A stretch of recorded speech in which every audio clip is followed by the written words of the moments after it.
Acabei de ligar.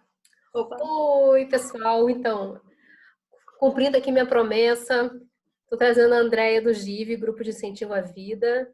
E aí, já para a gente não perder tempo, eu vou passar para ela, para a Andréia se apresentar e falar sobre o trabalho do GIV. E depois a gente vai para a segunda parte falando sobre as perguntas. Então, André, fala um pouquinho do GIV, o que a ONG faz. Bom, eu sou a Andréa, né? Sou voluntária do GIV desde 2005. O GIV, né, o Grupo de Incentivo à Vida, surgiu em 1990, numa época que não existiam muitos lugares para as pessoas que viviam com HIV conversarem a respeito da vivência, né, sobre a sorologia. E ele surge na sala de espera do CRT, onde os próprios pacientes começaram a conversar entre si. E aí, quem quiser saber um pouquinho mais, vai ou no YouTube ou no Instagram do GIV, que a gente tem um filminho contando toda a história. Mas, resumindo, o GIV começou nessa sala de espera e depois foi para a casa do fundador, que foi o Peruso, e aí ganhou uma doação para comprar uma casa, que é a casa que está até hoje na Vila Mariana, aqui em São Paulo. E é isso, estamos lá até hoje. Você quer que conte um pouquinho das atividades também, Paula? Eu queria que falasse sobre a reunião dos novos, dos jovens. Tá. Então, todo mundo que quer participar do GIV tem que participar da reunião de novos, que acontece todas as quartas-feiras, às 15 para as 8. Nesse período de quarentena, nós estamos fechados, então não está acontecendo, mas assim que reabrirmos, acontece todas as quartas às 15 para as 8. Opa!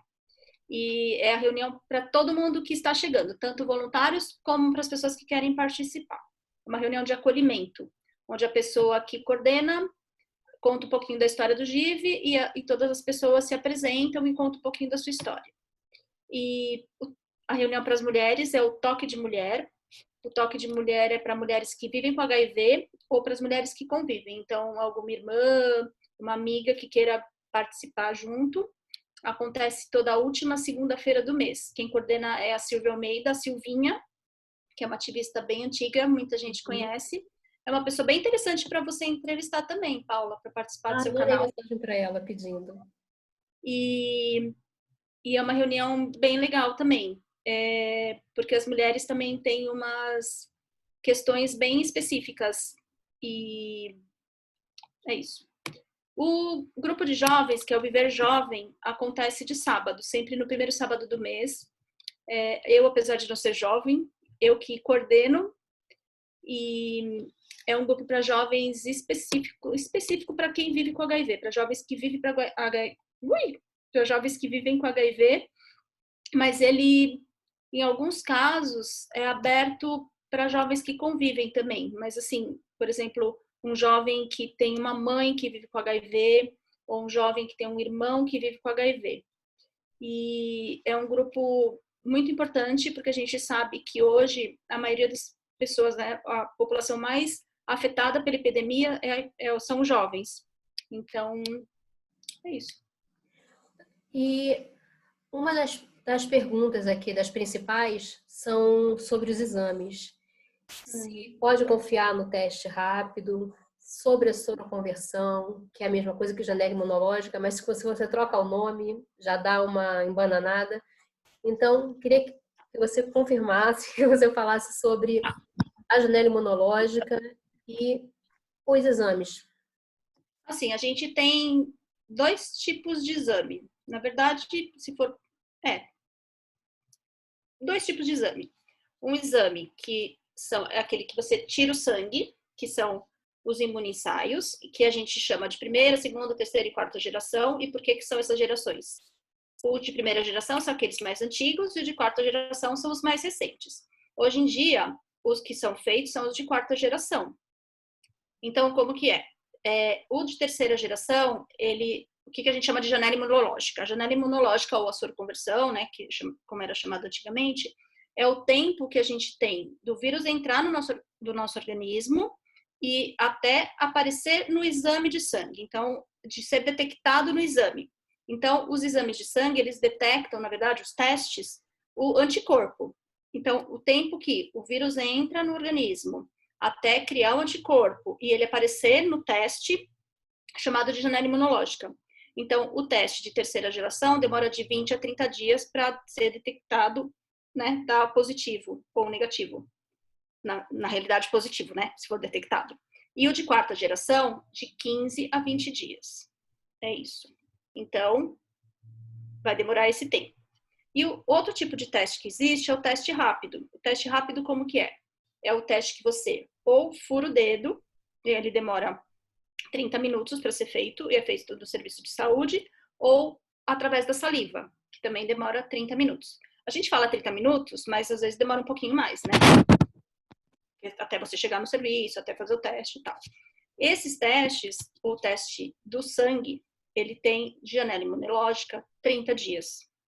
O teste de saliva, às vezes, um pouquinho mais, porque os anticorpos na saliva, ele demora um pouquinho mais. Aquelas que se confundem tudo para falar. A gente tem menos anticorpo na saliva, então, às vezes, demora um pouquinho mais a janela imunológica. Mas, normalmente, o que é feito no serviço de saúde é o teste de sangue. Então, também 28 dias, 30 dias, né? Vamos falar assim. E a gente também tem o autoteste. Hoje em dia, em São Paulo, na cidade de São Paulo, é distribuído o autoteste, que é o que você pode fazer em casa. Então, em todos os serviços, os SAIs, que a gente fala, que são os serviços da prefeitura, né, de serviços de artes da prefeitura, e algumas ONGs, e também algumas baladas e algumas saunas distribuem o autoteste. O GIV é uma das ONGs que distribui o autoteste. Então, quando a gente abrir de novo, quem quiser passar no GIV para pegar o autoteste, pode passar. E o autoteste também, ele demora 28 dias, né? Então, assim, você tem a relação sexual, né, supostamente de risco, você espera 30 dias para fazer o teste. E se o teste der positivo, tem que ir para o serviço de saúde e repetir o exame. Então, nunca um teste só é feito e já é definitivo. A repetição do exame ela é mais indicada para o positivo ou quando é negativo também é indicado fazer a repetição? Não, para o positivo. A não ser que você tenha outra relação supostamente de risco. Aí você repete o negativo. Ou se você faz antes dos 30 dias, né? Aí você repete. Tem umas pessoas que chegam aqui com uma dúvida de que viram em algum lugar da internet que a janela imunológica é de 6 meses, de 1 ano, e aí estão até 2 anos depois fazendo o teste ainda. Sabe o que pode ser que as pessoas confundam? Por exemplo, o nenê. Uma mãe que tem um filho, a criança repete o teste por um tempo.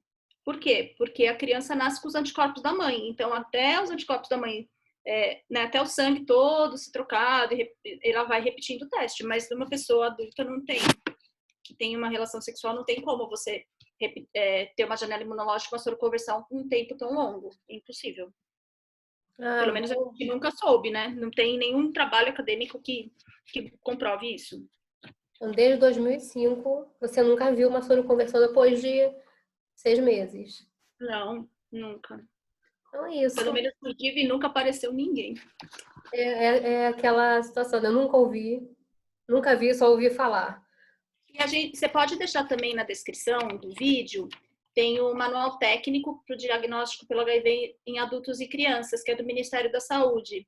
E lá tem explicadinho tudo sobre os testes que existem, a janela imunológica, e isso é do Ministério da Saúde, então é uma coisa oficial.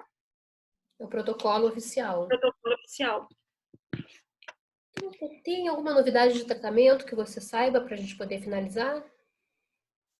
Não, o que eu acho importante, assim, quando a pessoa não é de tratamento, mas é de prevenção. A testagem é um dos mecanismos dentro da mandala da prevenção, né? Uma das formas de prevenção.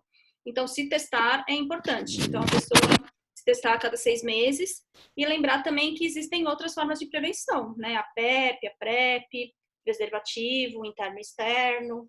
Então, assim, essa pessoa que ela acha que depois de 6 meses ela ainda está infectada, não tendo nenhuma relação de risco ou tendo outras relações, ela tem que pensar que ela tem outras formas de se prevenir, né? Então, não só ficar fazendo teste, não adianta só fazer o teste se ela não se prevenir de outras maneiras. Porque esse teste não cura ninguém, né? Tem que ser Sim. prevenção mesmo. Ai, acho que é isso. Ai, eu já vou deixar aqui um convite para você voltar para a gente falar mais depois de Tá outros bom, temas para ficar mais, né, os vídeos mais curtinhos. tá bom. Muito obrigada pelo convite. Andrea. Vou terminar aqui e aí a gente finaliza depois em outro. Fala mais. Beijo!